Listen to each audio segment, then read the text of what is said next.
Welcome back to My Time to Fly. I'm here with my daughter Payson to try and share some of the things we've learned over the past year or so of making videos.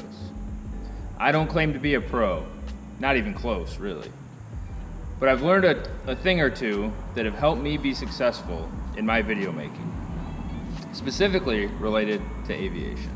You too can be successful in making videos, whether you're making them for other people's enjoyment or attempting to make them to review flight footage or to become a better pilot. We can all be successful if you just follow, I'd say, these 7 tips. Make sure you stay tuned to the very last tip, because I think it's the best overall. Finally, I'll ask, if just one of these tips helps you get started or helps you make a little bit better video, hit that like button. I really appreciate you all being here. We're having a ton of fun on My Time to Fly, and it's just gonna keep going. So without further ado, I'll turn it over to Payson to ask a few good questions. How many cameras do you need? Well, I kind of think the best place to start is with 2 cameras. Now, if you don't have 2 cameras, don't let that stop you. Just start working on it. But I think 2 cameras is a powerful addition to making airplane videos.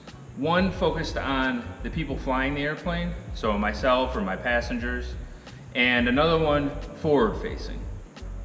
Now I think that's really important because you want to be able to see what the pilot sees, but if you're trying to understand maybe mistakes that you made or things you can do better at, having a camera focused on you is a pretty good addition. Also, it adds entertainment value to see the reactions of passengers' faces, or even the reactions of the pilot's face when they maybe run into some situations where they're not so confident. I bet you need the most expensive cameras you can buy, right? You know, a lot of people really like buying things, buying gear, and they think having the best gear is going to make them better at making videos. I tend to believe that's not the case. As a matter of fact, the camera that we're taking this video on right now is one that I bought off Facebook Marketplace yesterday for $130. Most of my cameras are GoPros. I have 2 of my own now and another couple that I can borrow when I need them. And they're not the newest, latest, greatest models. They're Hero 5s. This one's a Hero 5 Session. And quite honestly, I think the most powerful camera you probably already own, and that's your phone.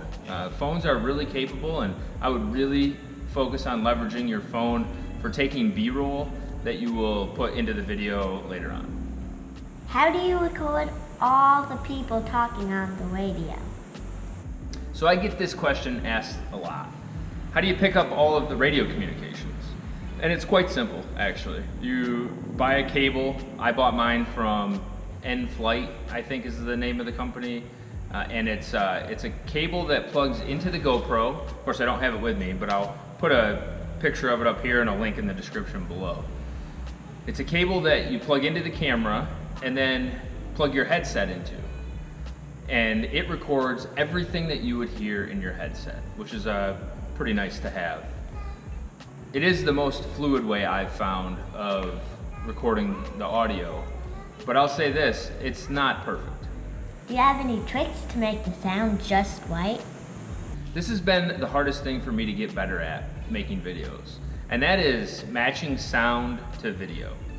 So for a long time, I used the camera that is behind me, so up here, to record my audio, because the audio could get picked up from the back seat really easily. I could use the jack in the back seat, even if there was nobody's headset plugged in there and it picked it up. But I quickly realized that using the camera that's not pointing at my face to capture the audio made it really, really difficult to sync up the audio to my mouth, to me actually speaking. So that was a big struggle. So first and foremost, make sure any vocalization that you're picking up is using a camera that's pointed at you. Secondly, make sure your audio is turned all the way up. By that, I mean your intercom, at the very least, should be turned as high as it can be. Turn it all the way up. Now, hopefully you have a headset where you can adjust the volume down, because you don't want to go deaf because you've got the radio turned up so loud to pick up the audio. But what I've found is it's much easier to turn audio down when you're editing videos, so in post-processing, than it is to turn audio up. Now there's some tips, there's some tricks out there to get audio levels higher than you can, but it takes more time, it's a pain in the butt, you shouldn't have to do it. So make sure when you're recording audio that you turn the volume all the way up. The second thing that I would really focus on when recording audio is understanding that that cable that's going to pick up all of your vocalizations is really only going to pick up what you hear in your headset. So it does a very poor job at picking up ambient noise. And a lot of people, rightfully so, want to hear the airplane. They want to hear the noises that are going on in the airplane, whether it's engine noises or tire squeaks when you're landing. They want to hear that, and rightfully so. So make sure that you do have a camera that's picking up that ambient noise as well. What video editing software should I use? Well, there's a ton of choices out there in the world for video editing. I think my first criteria for anybody just getting started is to find one that's free. You shouldn't be paying for video editing software if you're just getting started. That's an unnecessary expense. I'm fortunate because my wife had a MacBook Pro that has iMovie on it. And iMovie is not an incredibly powerful video editing software. It's got many shortcomings, but it's made it a year for me.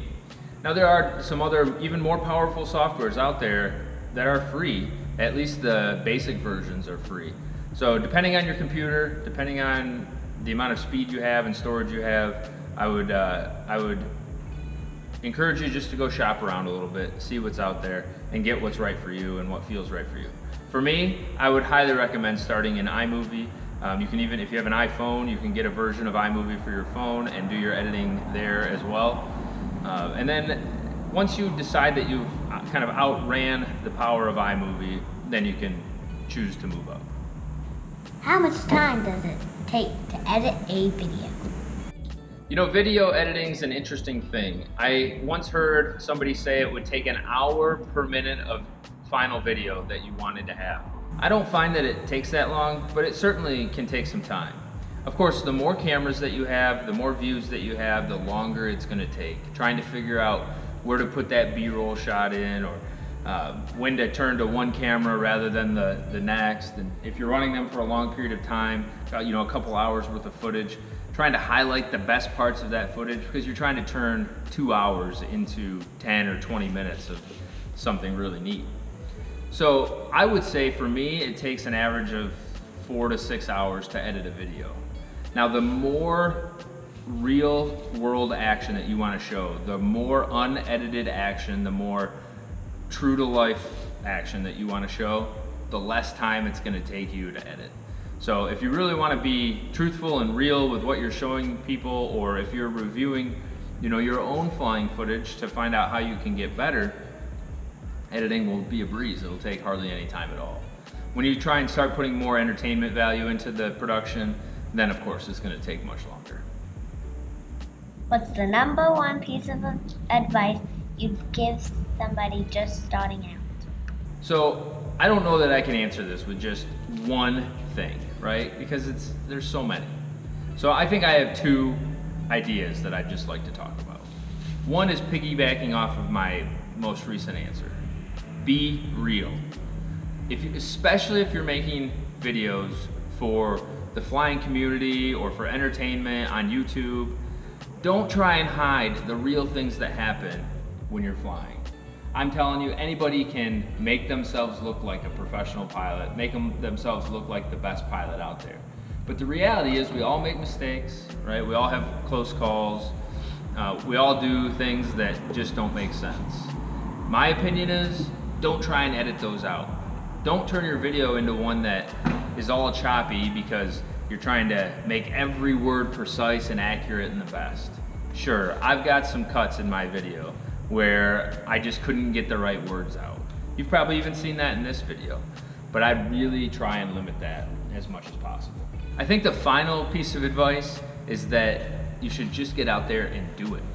Don't be overcome with anxiety that you don't have the right equipment or the right skill or no one wants to hear me.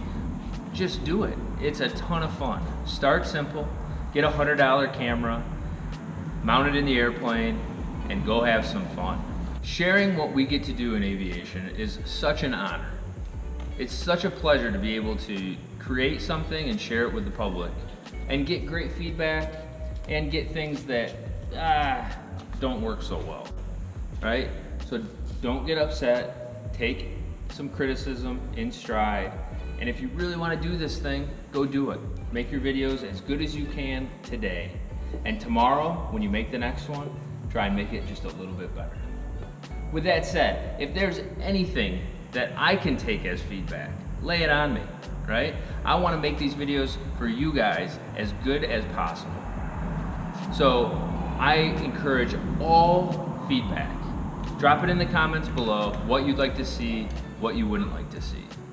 I'll be the first one to start it. Some people love music in videos, some people don't. Well, if you subscribe to my channel, you're gonna hear some music once in a while, and you're gonna have videos where there's no music at all. Try and do what feels right for each video. With that said, I wanna thank you all for being here. We had a lot of fun with Payson and me answering some questions. And I hope these help in your aviation video journey.